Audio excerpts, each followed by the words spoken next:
It was for a night to shine. I just was like, Rise and shine. It's Election Day 2024 on WCTV. all right, good morning, everyone, and welcome to our early morning special coverage on Election Day. Fancy coverage. November 5th. We finally made it. Thank you so much for joining us this morning. I'm Madison Glazier. And I'm Rob Bahai. I promise I will get lots of weather in there. Wherever they let me little shoehorn some weather segments in. Yeah. I got things to talk about. There's a tropical storm south of Jamaica. We've got real rain chances for the first time in a month in the forecast for tomorrow. Today just warm and muggy. Yeah. So no excuse not to vote today, by the way, because of the weather. And that's exactly where I was going, because we know what today is. We have been waiting for this day, I mean, all year, right, Rob? We have talked about this thing every single day. Maybe some people are waiting for this to be over. Oh, yeah, and I may be one of them. But anyway, let's go ahead and get to what you need to know if you're heading to the polls this morning, this afternoon. So with many in the Big Bend and South Georgia have already cast their ballots with early voting, many more will be making their ways to those polls today. Early voting, incredibly popular this year, incredibly popular. But if you're planning to go out and vote on the actual day, that's today, here's a few things you need to know before you head out to go vote. Now, one, you got to make sure you bring some valid photo ID with you, a driver's license, a passport, something like that. The ID has to have your picture and your signature on it. If it doesn't, they're going to ask you for something else. So make sure you bring that with you. In Georgia, there's a little additional state law that bans campaigning within 150 feet of a polling place. So you can't wear or bring a shirt or a sticker or anything that supports a political candidate, or they won't let you go in to vote. Now, polls open today from 7 a.m. to 7 p.m. That's in Florida and in Georgia. And, of course, there's that little wacky time change when you get out into the panhandle. But that's all still 7 to 7. That's when it happens. In Georgia, in-person ballots must be received by the Supervisor of Elections Office no later than 7 p.m. tonight. And that also applies for vote-by-mail ballots. And those vote-by-mail ballots, I have to say, it is pretty interesting because you can just roll up to the polls and they've got a whole whole area set up for you, which makes it super, super convenient because obviously we don't want to try to mail those ballots in right now. So you'll also need to make sure that you are headed to the right precinct before you go, and you can find that online or by contacting your local election office. On your screen is those polling locations located here in Leon County. You can also access this specific area by heading to our website, that's WCTV.tv, or go through our election guide. The city of Tallahassee is offering free rides on Star Metro's regular fixed route service for anyone heading to the polls today. The city advises voters who plan on using Star Metro for transportation to and from the polls to plan their trip. Now you can do that by going online at talgov.com/Star Metro. We also have a link for you for that on our website. So there's already record turnout in Leon County. Roughly 58% of all eligible voters in the Big Bend voting ahead of Election Day, including 116,000 in Leon County. Now, Florida counts early votes and mail-in votes as they come in. In Leon County, every ballot is scanned through two different machines made by two different companies to ensure accuracy.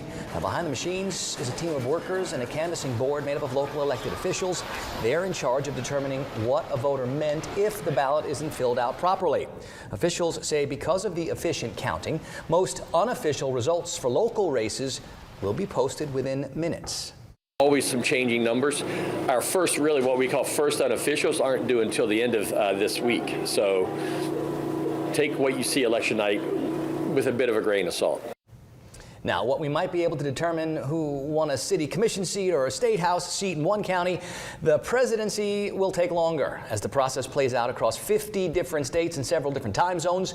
Supervisor of Elections Mark Early says that the Board of Elected Officials will meet again on Friday to begin certifying results and to conduct an audit. So with Election Day finally here, the biggest race, of course, is the race for the White House. Yeah, last night, former President Donald Trump and Vice President Kamala Harris made their final pitches to the voters after a multi-day blitz through 7 battleground states. Now, Trump revisiting his final campaign stops from 2016 and 2020 and had the last word with a late-night rally after stumping through North Carolina and Pennsylvania. Meanwhile, Harris went all in on Pennsylvania, closing out a multi-stop tour at the state with the Star-Stud concert rally in Pittsburgh, then from the base of the famous Rocky Steps at the Philadelphia Art Museum. Both candidates making powerful final statements ahead of tonight. Are you better off now than you were 4 years ago? As your president, I will fight for you every single day with every breath in my body. I pledge to always put country above party and self, and to be a president for all Americans. So the tiny town of Dixville Notch, New Hampshire, with the first results of the 2024 race. The 6 voters split between former President Donald Trump and Vice President Kamala Harris in what's proving to be a razor-thin election. And here's a look at those battleground states that could potentially decide the 2024 presidential election. Those states include Arizona, Georgia, Michigan, Nevada, North Carolina, Pennsylvania, and Wisconsin. Now, Pennsylvania has the most electoral votes out of those battleground states. They've got 19. Georgia and North Carolina are second with 16. In case you're wondering, Florida, by the way, has 30 electoral votes. That's third most in the country behind Texas's 40 and California's 54. There are also some key local races to keep an eye on, of course, right around here today. Yeah, and this is why voting is so important, right? Because every single ballot could be a chance to not only improve your community, but decide who's leading that charge. So one of the key races we are watching is the state Senate District 3 between Republican incumbent Corey Simon and Democrat challenger Darrell Parks. I'm sure you've seen the commercials. They've been commercials? There has been a couple. Oh, okay. We're close. Another close race that we're looking out for is Tallahassee Senate Commissioner 2. That's the race between incumbent Curtis Richardson and former Mayor Dot Inman Johnson. Now moving to education, Leon County Superintendent is also up for grabs. The race is between longtime incumbent Rocky Hanna and challenger Joe Burgess. You know, again, and we just want to reiterate the fact about getting to the polls today to make sure you get that ballot cast. Hopefully you're doing it maybe first thing this morning so you don't have to worry about, get into the polls and then waiting in a long line as the time starts to wind down. One of the biggest advantages of all the early voting, if half the people have already voted, those lines shouldn't be as long today. The weather should be fine today. Which is huge. I'm going to keep sneaking weather, and I promise. The weather should be fine today. It may be a little cloudy, maybe a little warm, a little muggy, but it's not like one of those rainy days. There's going to be parts of the country today where the weather's terrible, and people are going to go stand out in the rain to wait to vote. But not that's around not here. us. No, not the problem around here. So we're going to be okay with that, and we'll talk more weather in just a couple minutes, I promise. Now, this election day, law enforcement agencies across the nation are beefing up their presence to thwart any election-related violence. Now, the possible threats include both domestic and international, in person or online. Yeah, CBS's Naomi Ruckham has a look at the security measures voters will see at the polls today. Election day is here, and law enforcement is working to prevent another 2020 debacle from marring election integrity. In Washington, D.C., businesses are boarding up. Extra fencing has been set up outside the White House and the vice president's home.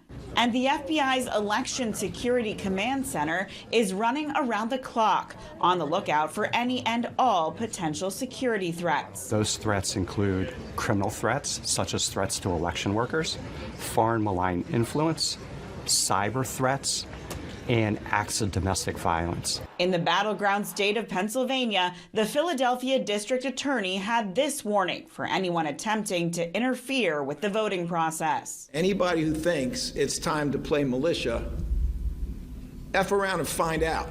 We do have the cuffs, we do have the jail cells, we do have the Philly juries, and we have the state prisons. During the last presidential election, Maricopa County became the center of election conspiracy theories about a, quote, stolen election, and state officials faced hecklers and threats. Hopefully 2024 will set a different precedence, that Maricopa County isn't in the spotlight, and that our nation starts looking at the need for respect to each other and the respect to this process. With Election Day finally here, polling officials are working to reassure Americans who plan to vote in person that they will be safe at the polls and their ballots will be counted. Naomi Ruckham, CBS News. All right, so check out this reminder. WCTV is, of course, your headquarters for all live election results. You can download our WCTV News app to follow it all. We will be keeping close tabs on those key local races and measures most important to you. You can download that app by scanning that QR code on your screen. You can also get it through your phone's app store. Now, starting at 7 p.m., we'll have live results from our local and state races throughout the evening. Our team will be live across the area, the only one in the area to do so, and in studio with detailed breakdowns. So make sure you stay tuned on air, online, and on the go with our WCTV News app. All right, Rob, you've kind of touched on it a time or two. We've got lots to talk about in the forecast, but I think the big thing is people headed to the polls today. What's the forecast going to look like for them? We got warm. We got a little muggy. I think it's going to feel a little more like late summer, not like early fall. Temperatures this morning are starting near 70. They're supposed to be back near 50, but they're going to stay on the warm side. I don't think they're going to move very much. We'll check out those dew point temperatures in a bit. We're going to see those are up near 70, so that's what you feel when you step outside, and there is a noticeable in the air out there for us today.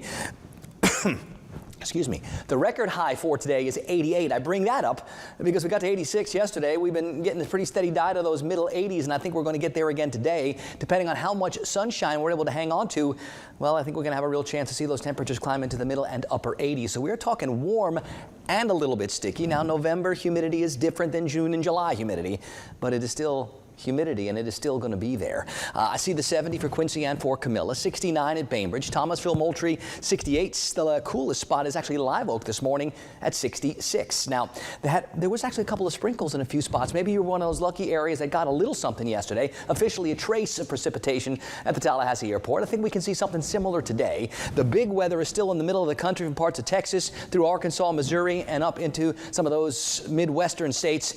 That's where all the sloppy weather is going to stay. Higher pressure is still anchored off the Atlantic coast, and it will be our big weather player for one more day. And then we start to bring in some of that tropical moisture from the south and from the east, and that's where our rain chances start coming from. I think tomorrow, real decent shots for some waves of showers. It's not going to rain from start to finish all day tomorrow, but I do think there will be some periods of showers tomorrow and more on Thursday as we get this disorganized tropical moisture settling in, and that is completely independent from Raphael, which is way down south of Jamaica. So it's a long way away, but it is getting a little bit more organized. How much it organizes and how it moves off to the north and eventually northwest is going to be very important down the road. We will talk more about this over the next couple of days. I got plenty about it on Facebook and Twitter and all those areas and the socials. So we'll continue to talk about that. I will continue to break down our forecast. I'll do more in just a little while. Still to come on the Good Morning Show, Georgia's top election officials making final preps ahead of a vote that could come down to the wire. We're sharing his message to voters.